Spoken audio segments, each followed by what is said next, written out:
Hello, hello, hello, everybody, and welcome back. We're on our penultimate Cayley question, looking at question 24 here. Six friends will exchange books in their book club.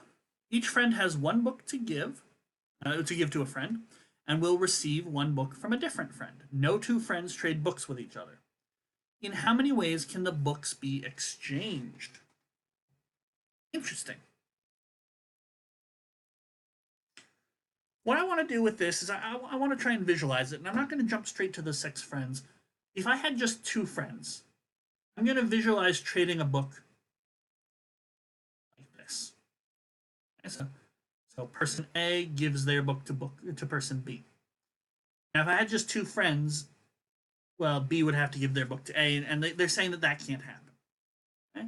But if I have three friends, which is a little simpler than maybe six friends, but maybe we can learn a pattern or understand some stuff going on here. We could have maybe A gives to B, and B gives to C, and C gives to A. Okay? A's got to give their book to someone. And as soon as they give it to B, B can't give it back to A, so it's got to go to C. And then C's book has to go to A because their book can't go to B. Okay? One thing to notice here, for every person, there's an arrow out and an arrow in. Useful observation, perhaps. Now, A didn't have to give their book to B, they could have given it to C. Now, C can't give their book back to A, so it's got to go to B. B can't give their book to C, so it'd have to go to A. And that's really it. As soon as A chooses who to give the book to, it's decided. Two choices there. Okay. Now, what if I had four friends? Right? The next step, A, B, C, D. Let's say A gives their book to B.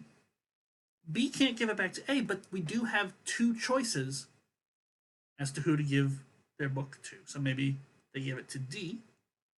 Now, if D were to give their book to A, who has C given their book to? No one. Everyone's got the arrow in and out already. So D can't give their book to A. D has to give their book to C because everyone receives a book and everyone gives a book. So A has three choices as to who to give their book to. And the next person, whoever they give their book to, has two choices for the remaining book. And that gives me six different ways. We could draw them all out. You do something like that, or you could do something like that. So those are two ways to do it with B. Maybe they went to C. C goes to B, to D, to A. C to D, to B, to A. Or maybe they give their book to D, to B, to C, to A. Or D to C, to B, to A. So we really do have six. Okay. Now we could try and jump straight to six people. Try and work it out that way. It seems to just sort of be a count your number of choices sort of a thing. Or we could, if we're still trying to find patterns, we could try it with just five people. Right? That's possible. I'm going to save us a little bit of time. I'm just going to jump straight to six. Now, with six, there's actually something interesting that happens, and it doesn't happen with four or five or three. Okay? And I'm just going to show you the thing I've noticed.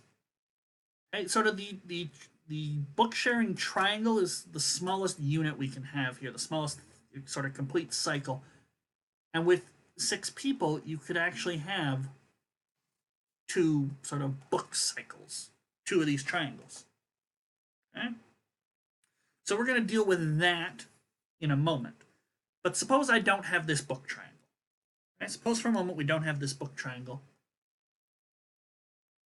Let's take a look at our choices.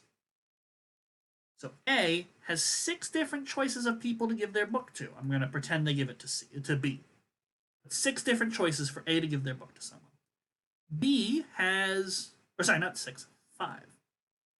Five other people. B has four choices who they give their book to. So we'll pretend they give it to C. Now, if I'm not having this nice little sort of triangle thing, C can't give their book back to A. So C only has 3 choices for who they give their book to. Okay? So, well, maybe they give it to D. Now, if D gives their book back to A's got a book and is giving a book, B's got a book and is giving a book, C's got a book and is giving a book. And that leaves sort of E and F to exchange amongst themselves. So that's impossible. And that tells me D can't give back to A. Now, D can't give back to B because, well, B's already got a book being given to them by A. So D has to give to one of E or F. So 2 choices there. And for the same reason that D couldn't give back to A, E can't give back to A or anyone else, E has to give to F. So is forced with 1 choice. F is forced to give with 1 choice. F has to give their book back to the person who started this whole little chain. So we've got 5 choices, 4 choices, 3 choices, 2 choices, 1. 5 times 4 times 3 times 2 times 1, 120. Okay? Just like here we had 3 choices for A, 2 choices for B. Technically, D had 1 choice. 3 times 2 times 1, 6. 2 choices for A, 1 choice for B, 2. And we didn't do the 5 case of the pentagon, but it would be 5 times 4 times 3. It'd be 4 times 3 times 2 times 1. It'd be 24. Okay?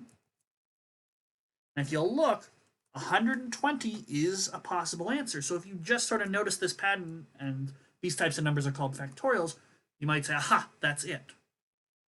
Okay? But we would have, if we were careful in our reasoning, we would have caught the possibility maybe C gives their book back to A, which is something I noticed earlier just by messing around with it. I had it in the back of my mind while I was doing these ones. Okay? So now let's do the case where we have these triangles. Okay? Now we can see if we've got 1 triangle, the other 3 people, they can't give a book into this sort of complete triangle. They have to form their own triangle. Okay. So how do we do this? Well, we've got to pick the people to be in a triangle. And then we know, having worked out our previous case, once you've got a triangle, there's 2 different ways to do it, to order the arrows, right? Because the arrows could be put in reverse. And that would be technically a different way to give out the books. So we've got to select our triangles. And then 2 choices for the arrows in one, 2 choices for the arrows in the other. So now the question is, how many ways can we make these triangles? And multiply that by 4 and add it on to the 120. Right? That's all we've got to do. So how do we pick these triangles? Well, I need people in my triangle, so I've got 6 choices for someone to go in my triangle. Then 5 choices for the next person I want to put in my triangle, 4 for the next person after that. And as soon as I've picked those 3 people, the remaining 3 people all go in a triangle. Now there's some issues here. Suppose I pick person A, B, and then I pick person C to form my triangle. How is that different than if I picked person B, then person A, and then person C? It's not. Okay? So you might say, aha, this gives me 120 different ways to break into triangles, but no. Because there's sort of 6 ways to choose the same 3 people. So we actually have to divide by 6 and we get 20. 20 ways to do it. But there's even a further issue. If I pick A, B, and C, that makes the A, B, and C triangle, who's left over? D, E, and F. So that splits it up into A, B, C in one triangle, D, E, F in the other triangle. But suppose when I was choosing my 6 people, I chose E. Then of the 5 remaining people, I chose D. And of the 4 remaining people, I chose F. I would still get D, E, F in a triangle and A, B, C in a triangle. So I actually have to divide by 2 because I'm counting the same separation twice.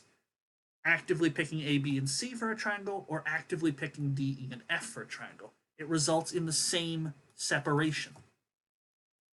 So there's actually 10 ways to split up these 6 people into 2 groups of 3. Then multiply by 2 and multiply by 2 to arrange the arrows in these triangles. That's 40 different ways. I don't even want to try to write them all out. Okay? So with the previous 120 and this 40, we get 160 different ways to give out the books in this little book club. And that's down at the end, it's E. All right. So a nice little question. It would have certainly been shorter if I hadn't been talking the whole way through and trying to explain concepts, but it's a good idea for something like this to have a visual connection. It's also a good idea to look at smaller cases, especially if 6 seems quite daunting. Okay? All right, we've got one more question to go on our Cayley paper, and that'll be question number 25. We'll take a look at that and finish off the paper next time.